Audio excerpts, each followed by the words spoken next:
بڑوں کے ہوتے کچھ آتا بھی ہو تو خاموش رہے، ادب کا تقاضا ہے۔ اور دوسرا حضور کی عزت کی وجہ سے کہ سرکار کائنات تشریف فرما ہے، کبھی میرا جواب دینا حضور کو برا نہ لگے کہ بڑوں کے ہوتے ہوئے بچہ بول پڑا۔ حضرت عمر رضی اللہ تعالیٰ عنہ کا جواب سنیے، آپ نے فرمایا بیٹا بات تیری ٹھیک ہے کہ تم نے ادب کا مظاہرہ کیا ہے، لیکن خدا کی عزت کی قسم اگر اس وقت تو جواب دے دیتا نہ جانے میرے قبری والے تجھے کتنی دعائیں دے۔ دونوں مسئلے سمجھا دیے۔ اولاد کی تربیت اس انداز سے ہوتی ہے نا کہ بیٹا ادب کیا ہے اچھی بات ہے، قائم رکھنا، مگر مجلس رسالت ہی شاید تیرے بتانے سے مصطفیٰ کی کوئی خاص دعا بھی تیرے لیے نکل آتی۔ ایک مسئلہ یہ ثابت ہوا، دوسرا یہ ثابت ہوا کبھی کبھار چھوٹوں کے اندر عقل مندی زیادہ ہوتی، ان کو جواب آتا۔ تیسری بات میں یہ سمجھا رہا ہوں، کبھی اپنے بڑے ہونے پہ فخر نہ کرنا۔ بڑا انسان عقل مندی سے بنتا ہے، نہ کہ علم سے، نہ عمر سے، یہ یاد رکھنا، ٹھیک ہے؟ اگر بڑے ہو کر بھی لوگ تجھے بڑا نہ مانے، خاندان والے نہ مانے، تو پھر اپنی ندامت کے اوپر اللہ سے رونا ہے کہ یا اللہ مجھے بڑا تو بنایا، کیا گناہ کر بیٹھا کہ میری عزت نہیں ہے۔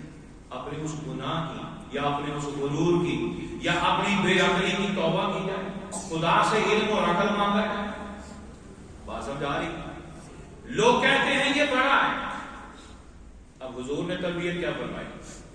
جب امامت کی بات آتی ہے، یہ جب مسجد کی امامت ہے، کسی جگہ بھی امامت ہو سکتی ہے، مسافر 2-4 بندے ہو تو ایک امام ہے، حضور نے تربیت فرمائی۔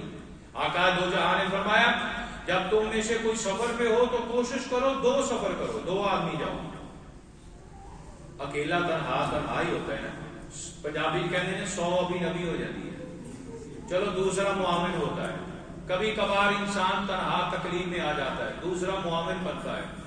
نہ بھی کچھ ہو خدا سب کی خیر فرمائے، اکیلا سفر کرنے والا ویسے بھی خود کو تنہا سمجھتا ہے، تو کوئی اچھا دوست ساتھ چلا جائے تو رونق میلہ لگ جاتا ہے۔ ایسا ہی ہے۔ حضور نے اگلی تربیت کیا فرمائی؟ آپ نے فرمایا جب بھی سفر کرو 2 کرو، اور جب نماز کا وقت آ جائے تو تم میں سے ایک امام بن جائے، دوسرا مقتدی بن جائے۔ حضور کی پیاری بات کہ دوران سفر بھی تم جماعت کے ثواب سے محروم نہ ہو جاؤ۔ دوسری اخلاقی باتیں، اب جب امامت کی بات آئی تو شریعت سے پوچھا گیا کہ امامت کا حقدار کون ہے، تو حضور سید کائنات نے فرمایا نا سب سے پہلے سلطان وقت۔ اب تو یہ کہنا بھی شرم آتی ہے کہ کسے سلطان وقت کریں، اس کا مطلب ہے سلطان وقت شریعت میں اس کو بنانا حق ہے کہ جو شریعت کا فرما بردار، جس کو شریعت کی سمجھ ہو وہ امام بنے اور اس کی رعایا اس کے پیچھے مقتدی بنے۔ حضرت امیر سیدنا صدیق اکبر امیر المومنین تھے، بولے مسجد کے امام بھی تھے، منبر رسول کے خطیب بھی تھے، یہ سلطان وقت تھے۔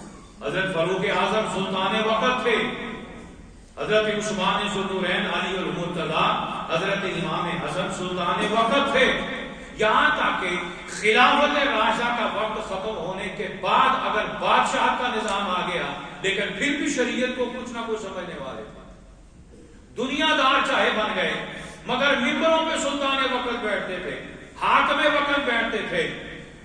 آج کا اور اس دور کے اس حاکمیت وقت کے اصول ہی سارے بدل گئے، ہم پھر ایک دوسرے کے لیے مر رہے ہیں۔ شریعت کا مذاق اڑائیں گے تو دنیا کے اندر خدا ضلالت کے سوا کچھ اور نہیں دے گا۔ نمبر 2، سب سے پہلا